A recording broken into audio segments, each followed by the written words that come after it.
50 बार असफल हुआ हूँ मैं। 50 बार असफल हुए? 50 बार। रिजल्ट देखे तो कैसा लग रहा था? तब तो इतना रोना आ रहा था हाँ। खुशी तो से। माँ बहुत रो रही थी और मुझे बहुत हंसी आ रही थी। मैं उनसे एकदम लिपट के उनसे बात कर रहा था। आप देख रहे हैं मेरी मम्मी बहुत खुश है, तो मैं उनके लिए बहुत खुश हूँ। 21 यानी कि इनकम टैक्स इंस्पेक्टर। मैंने इतने सारे एग्जाम में फेल किया हूँ, मैं आपको बता नहीं सकता। बहुत रो रहे थे हम दोनों माँ बेटा गला लग के रो रहे थे। तो मैं आपको बता सकता हूँ कि बहुत ज़्यादा वो मेरे लिए सबसे बेहतरीन पल था। हम तो सिर्फ 4000 वेतन थे। मैं पूरी तरह से सरकारी स्कूल से पढ़ा हूँ। इसमें 135 में से 135 फुल मार्क्स 100% लाया। दोस्तों, बिहार दरभंगा कुशेश्वर स्थान के लाल ने कर दिया कमाल। 14 वर्ष वनवास रहने के बाद इन्होंने इस प्रकार से संघर्ष किया कि आज पूरे गांव का नाम रोशन कर दिए। आज हम उनके निवास स्थान पे हैं और इन्होंने इस प्रकार से 14 वर्ष, जिस प्रकार से भगवान श्री राम ने वनवास में 14 वर्ष अपने समय को काटे थे, उसी प्रकार से यहाँ का लाल ने 14 वर्ष वनवास रहने के बाद इन्होंने इनकम टैक्स ऑफिसर बन करके पूरा गाँव के साथ साथ जिला का नाम रोशन कर दिए। आज उसके निवास स्थान पर पहुंचे हुए हैं और जैसा कि आप विजुअल के माध्यम से देख सकते हैं, यही वो प्रभास कुमार है जिन्होंने 14 वर्ष कड़ी मेहनत के बाद इन्होंने सफलता हासिल की। आज इनका नाम जो है पूरा बिहार के साथ साथ देश के कोने कोने में चर्चा का विषय बना हुआ है। चलिए इनके संघर्ष का क्या कुछ कहानी है जानने का प्रयास करेंगे। सबसे पहले आपको स्वागत है इस चैनल में। बहुत बहुत धन्यवाद। अपना परिचय देंगे? जी, मेरा नाम प्रभात कुमार चौधरी है। मैं कुशेश्वर स्थान थाना दरभंगा जिला बिहार में हिरनी ग्राम का निवासी हूँ। अभी फिलहाल में आपका चयनित हुआ है SSC CGL income tax department में, तो रिजल्ट के बारे में आपको कैसे जानकारी मिला? मेरा सिलेक्शन हुआ है एसएससी सीजीएल के थ्रू इनकम टैक्स डिपार्टमेंट में एज ए इंस्पेक्टर जी। तो जब मुझे रिजल्ट आया था तो मैं आपको बता सकता हूँ कि बहुत ज़्यादा वो मेरे लिए सबसे बेहतरीन पल था। बहुत ज़्यादा खुशी हुई मुझे। जानकारी कब मिला आपको? कितने बजे जानकारी मिला कि रिजल्ट आ गया? देखिए, मुझे तो ये उम्मीद था कि होली से पहले रिजल्ट आ सकता है, जैसे कि बताया जा रहा था। तो बार बार हम लोग चेक कर रहे थे कि कब आएगा रिजल्ट। 2-3 दिन से देख रहे थे लेकिन नहीं आ रहा था। कुछ अलग अलग, कभी सीपीओ का आंसर की, कभी एमटीएस का रिजल्ट भी आ गया, मेरा नहीं आया। तो फिर हम देख रहे थे पता नहीं कब आएगा। लेकिन 12 बजे रात में मुझे लगा कि कुछ मैं चेक कर लेता हूँ। और मैंने चेक किया तो मैंने देखा कि मेरा रिजल्ट आ गया है। बगल वाले रूम में मेरी माँ थी, मैंने उनको बताया कि देखो माँ, हो सकता है मेरा रिजल्ट आ गया हो। मुझे अंदर तो था कि कुछ ना कुछ तो हो गया होगा, लेकिन क्या हुआ है वो देखना था। फिर जब मैं वो चेक कर रहा था तो वो आ नहीं रहा था, बार बार लोड नहीं हो पा रहा था। मेरा मोबाइल थोड़ा स्लो है। तब तक मेरे दोस्त लोग ने कंग्रेचुलेसन लिख के भेजना शुरू कर दिया। अच्छा। तो उससे मुझे पता चला कि मेरा कहीं तो हो गया। तब तक मेरे मोबाइल में भी वो लोड हो गया और मुझे पता चला B21 यानी कि इनकम टैक्स इंस्पेक्टर में बना। जब आपने रिजल्ट देखे तो उस समय का पल कैसा लगा? बहुत ही मुझे अंदर में ऐसे पेट में एक बटरफ्लाई फील हो रहा था। मुझे लग रहा था एकदम बहुत खुशी हो रहा था। और माँ बहुत रो रही थी और मुझे बहुत हंसी आ रही थी। मैं उनसे एकदम लिपट के उनसे बात कर रहा था तभी। इस क्षेत्र में आने के पीछे रीज़न क्या है और कुशेश्वर स्थान खास करके देहाती क्षेत्र है? देखिए, जब तक लॉकडाउन से पहले मैं यूपीएससी और कर रहा था या फिर मैं ऐसे भटक ही रहा था। लॉकडाउन से पहले मेरा ऐसा कुछ खास नहीं था। कभी मैं कुछ तैयारी करता था, कभी कुछ करता था। लेकिन लॉकडाउन के बाद जब 2 साल में जब मैं रहा तो उसके बाद मुझे लगा कि मुझे अपनी लाइफ में कुछ बेहतरीन करना है। उसके बाद मैंने पूरा सीरियस होकर तैयारी करना शुरू किया और उसमें मुझे 3 बार मैंने सीजीएल का पूरा प्रिपरेशन के साथ मैंने जो है सो एग्ज़ाम दिया। उससे पहले तो मैं ऐसे ही दे देता था। तो 3 बार मैंने दिया, जिसमें तीनों बार मेरा प्री निकला। मेंस में कुछ नंबर से रह जाता था, लेकिन इस बार फाइनली मेरा बहुत अच्छा मार्क्स आया था आंसर की में। मुझे लग रहा था कि इस बार कुछ मिल जाएगा और फाइनली मुझे जो है सो इस क्षेत्र में कहीं ना कहीं आप सफल हुए हैं, तो सफलता का सबसे प्रथम श्रेय किन्हें देना चाहेंगे? 100% मैं अपनी माँ को देना चाहूँगा। उन्होंने बहुत ज़्यादा संघर्ष किया है। वो मुझसे ज़्यादा संघर्ष की है। उन्होंने बहुत पेशेंस के साथ रही। मैं बहुत भटका और इस भटकाव के बावजूद भी वो मेरे साथ खड़ी रही। वो कभी भी मेरा साथ नहीं छोड़ी। उन्होंने बहुत ज़्यादा खुद के साथ भी संघर्ष किया है। वो अकेले रहती थी। बहुत सारी प्रॉब्लम जो सामाजिक रूप से या आर्थिक रूप से या उनका पर्सनल शरीर के रूप से में भी अगर वो बुखार में भी रहती थी तो वो मुझे बताती नहीं थी कि मेरा बुखार लगा। मुझे 4 दिन बाद पता चलता था कि अच्छा, उनको तो इतना ज़्यादा तबीयत ख़राब था। तो ये सब वो छुपाती रहती थी जिससे कि मुझे मेरे पढ़ने में कोई डिस्टर्ब ना हो। अच्छा, ये हिम्मत कहाँ से जुटा पाए? क्योंकि लगातार इस क्षेत्र में जैसे आगे बढ़े तो कहीं ना कहीं कई बार असफल हुए होंगे, फिर हिम्मत कहाँ से आता था? 50 बार असफल हुआ हूँ मैं। 50 बार असफल हुए? 50 बार मैं कम से कम मैंने इतने सारे एग्जाम में फेल किया हूँ, मैं आपको बता नहीं सकता। हाँ, लेकिन जब निकलना शुरू हुआ तो बहुत सारे एक साथ ही बहुत सारा एग्जाम मेरा गया। अभी भी मेरे पास 2-3 और एग्जाम रिजल्ट है जो कि मेरे लिए अच्छा है। हालांकि ये सबसे अच्छा है तो मैं इसको चूज़ किया हूँ। लेकिन असफल तो मैं बहुत हुआ। लेकिन मैं फिर से वही बताना चाहूँगा, मेरी माँ हर एक असफलता के बाद भी मेरे साथ खड़ी थी और वो तनिक भी मुझे मलिन नहीं होने देती थी। वो कहती थी तुम करते रहो, मैं हूँ।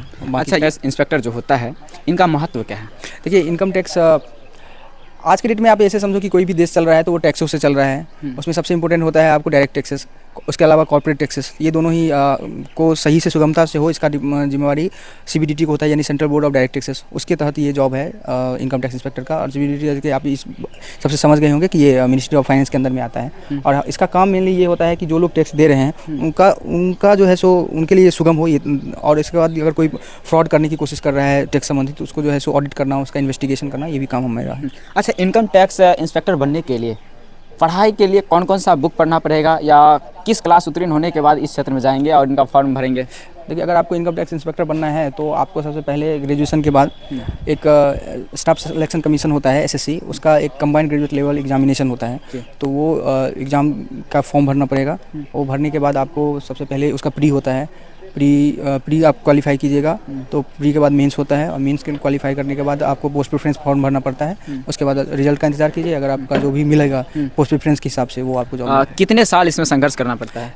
देखिए, संघर्ष का डिपेंड करता है कि आपका बैकग्राउंड कैसा है और आप में जो है सो कितना जज्बा है कि आप उसके लिए कितना मेहनत करें, आपकी डेडिकेशन कितनी है। मैं आपको बोलना चाहूँगा कि डिपेंड करता है। कुछ लोगों को आप कहीं कहीं देखिएगा वो लोग बोलते हैं कि मैंने 6 महीने में कर लिया, कोई बोलेगा साल भर में कर लिया। लेकिन एक नॉर्मल स्टूडेंट के लिए मेरे हिसाब से 2-3 साल लग सकता है, लेकिन तब तक हार नहीं मानना है। उसके बाद अगर जब आप एक लेवल पे पहुंच जाएंगे तो उसके बाद आपको CGL सहित CHSL, CGL, MTS, इसके अलावा और भी जो इससे रिलेटेड एग्जामिनेशन है साथ साथ निकलना शुरू हो जाएगा। तो इस क्षेत्र में सिलेक्शन होने के लिए तो कौन सा ऐसा विषय है जिसमें ज़्यादा ध्यान देना होता है? देखिए, जैसे कि मैंने आपको बताया था कि इसमें प्री होता है, फिर मेंस होता है। तो प्री में आपको मैथ, इंग्लिश, रीजनिंग और जीके होता है। तो उसमें ये चारों सेम 200 मार्क्स का होता है और चारों 50-50 मार्क्स का होता है। तो ये चारों आपको जो है सो उस चारों पे मेहनत करना पड़ेगा। नॉर्मली स्टूडेंट को मैथ पे और क्या कहते हैं इंग्लिश पे थोड़ा मेहनत करना पड़ता है, क्योंकि आप जब मेंस का सिलेबस देखोगे तो मेंस में 90 नंबर का मैथ, 90 नंबर का रीजनिंग, 135 का इंग्लिश और जो है सो 75 का जो है सो ये होता है जीके होता है। तो चूँकि इंग्लिश मेंस में 135 मार्क्स का है तो इसके लिए इंग्लिश पे भी बहुत मेहनत करना पड़ता है। और जो मैथ है, मैथ में थोड़ा बहुत सारा कॉन्सेप्ट रहता है, बहुत सारे नए चैप्टर हैं होते हैं जो मेंस में नहीं आ जाते। उसके लिए आपको मैथ में भी ज़्यादा मेहनत करना पड़ता है। बाकी आपको रीजनिंग और जीके में तो मेहनत करना ही पड़ेगा, वो भी है। कौन सा ऐसा सब्जेक्ट था जिसमें आप काफ़ी टैलेंट थे? देखिए, टैलेंटेड की मैं बात करूँ तो मैं ठीक ठाक ही था सब में, लेकिन मेरा इंग्लिश पहले बहुत वीक था। मैंने उस पर बहुत मेहनत किया। मैं जिस बैकग्राउंड से आया था तो मेरा इंग्लिश नहीं के बराबर था। मुझे याद है जब मेरा ग्रेजुएशन हो गया था तभी मैं पेपर नहीं पढ़ पाता था। मेरे एक बाबा हैं डॉक्टर CV चौधरी, जो कि पटना में स्वास्थ्य विभाग में थे। तो वो मुझे ऐसे न्यूज़पेपर दे देते थे पढ़ने के लिए, और मैं ग्रेजुएशन के बाद भी उसको पढ़ नहीं पाता था। लेकिन उसके बाद मैंने उस पर बहुत मेहनत की और बाद में मेरा ऐसा हो गया कि मैं इंग्लिश का टीचर बन गया। और आज के इस एग्ज़ाम में मैं मेंस में 135 में से 135 फुल मार्क्स 100% लाया इसमें। कोई ऐसा पल होगा ना जिस पल में कहीं ना कहीं अंदर से हिम्मत जो है आपको टूट जाता होगा, क्योंकि बार बार 50 बार असफल हुए हैं? हाँ, देखिए, ये SSC का जर्नी तो मेरा 3 साल का ही है, लेकिन मैं 14 वर्ष मेरा पूरा पढ़ाई का ही है। मैं शुरू में बहुत ही 10th क्लास करने के बाद ही चला गया था दरभंगा, तो वहाँ से मैं जोड़ता हूँ तो 14 वर्ष में बोल पाता हूँ आपको। लेकिन उस समय में भी ऐसा होता है कि हर एक चीज़ जो है सो आपके हिसाब से नहीं होती है कभी कभी। आप उसको आपको लगता है कि ये और बेटर हो जाना चाहिए था। जब शुरू में मैं उतना मेहनत ही नहीं कर रहा था तो मुझे खुद से भी एक्सपेक्टेशन कम थी। जब मैंने अपना मेहनत बढ़ाया तो मुझे खुद से एक्सपेक्टेशन भी बढ़ने लगी, और वो जो है सो वो थोड़ा सा मुझे प्रॉब्लम हुआ। लेकिन धीरे-धीरे प्रभास जी, आपने इनकम टैक्स इंस्पेक्टर बने हैं, और सरकारी स्कूल से पढ़ के बने हैं या प्राइवेट स्कूल से? मैं पूरी तरह से सरकारी स्कूल से पढ़ा हूँ। यहाँ पे हिरनी गांव में मिडिल स्कूल है, माध्यमिक स्कूल बालक का, उससे मैंने क्या कहते हैं 8 तक पढ़ाई किया। उसके बाद मैं नंद किशोर उच्च विद्यालय सतीघाट से पढ़ा। उसके बाद मेरा एक जो कॉलेज है LNMU में MK कॉलेज, जो कि बहुत ही मतलब नॉर्मल कॉलेज है, तो उससे मैंने पढ़ा। तो मेरा स्कूलिंग कॉलेज ये सब बहुत ही नॉर्मल रहा, एकदम बेसिक्स बहुत ही नहीं नॉर्मल। जी, मतलब कहीं ना कहीं सरकारी स्कूल से ही? हाँ, एकदम सरकारी, महासरकारी स्कूल से। जिस समय मेरा वो था स्कूल, उस समय में उस स्कूल में ठीक से बिल्डिंग भी नहीं थी। आज के डेट में दोनों स्कूल बहुत अच्छा कर रहा है, मुझे उससे खुशी हो रही है, लेकिन उस समय में तो बहुत ख़राब स्थिति था। जी, और बचपन में ही कहीं आपका पिताजी का साया आपके सिर पर से उठ गया। यदि आज पिताजी रहता तो आपको कैसा अनुभूति होता? देखिए, यही तो होता है। जब मेरा रिजल्ट आया था तो मैंने सबसे पहले माँ से मिलने के बाद मैं पिताजी को ही याद किया। मेरे घर में तो यही हो गया है ना, अभी कुछ भी होता है तो हम लोग पिताजी को याद करते हैं, क्योंकि मुझे लगता है कुछ भी अच्छा हो तो वो उसमें भाग लें। इसके अलावा मेरी नानी भी पिछले साल ये की, और मैं उनसे बहुत जुड़ा हुआ था। मेरा बचपन उनके पास बहुत ज़्यादा बीता था, तो वो चाहती थी कि मुझे वो कहीं सेटल होते हुए, घर में होता है जो बड़े लोग होते हैं वो चाहते हैं कि मेरे बच्चे कहीं अच्छी जगह पर सेट हो जाएँ। तो मेरी नानी बहुत चाहती थी, तो मैं उनको और अपने पिताजी को बहुत मिस करता हूँ हमेशा। जी, जिस प्रकार से आपने बिल्कुल देहाती क्षेत्र से, बाढ़ प्रभावित इलाका है, इस क्षेत्र से आपने पढ़ाई करके यहाँ तक पहुँचे हैं, तो कहीं ना कहीं आपके माध्यम से बहुत सारा युवा और युवती जो है अभी पढ़ाई करते हैं, उन्हें क्या मैसेज देना चाहते हैं? देखिए, यही सबसे बड़ी चीज़ है। मैं चाहता हूँ कि वो इसके लिए मैं कुछ कर पाऊँ तो मेरे लिए बहुत खुशी की बात होगी। आप ज़िंदगी में हर एक चीज़ आपके हिसाब से तभी हो पाता है जब आपके पास कोई गाइडेंस करने वाला हो, और मेरे पास नहीं था। आज के डेट में इंटरनेट में भी बहुत कुछ अवेलेबल है। इसके अलावा भी मैं चाहता हूँ कि लोगों से मिलकर भी अगर मुझसे कोई हेल्प हो पाई तो मैं ज़रूर करूँगा। मैं चाहता हूँ कि लोग बड़े बड़े सपने देखें और उसके लिए मेहनत करें।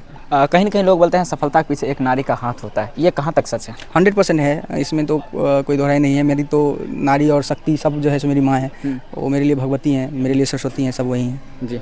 और जैसा कि आपने देख लिया है कि इन्होंने माताजी के संघर्ष की वजह से आज कहीं न कहीं जो है इनकम टैक्स इंस्पेक्टर बन करके और अपने क्षेत्र, अपने समाज का नाम रोशन किया है।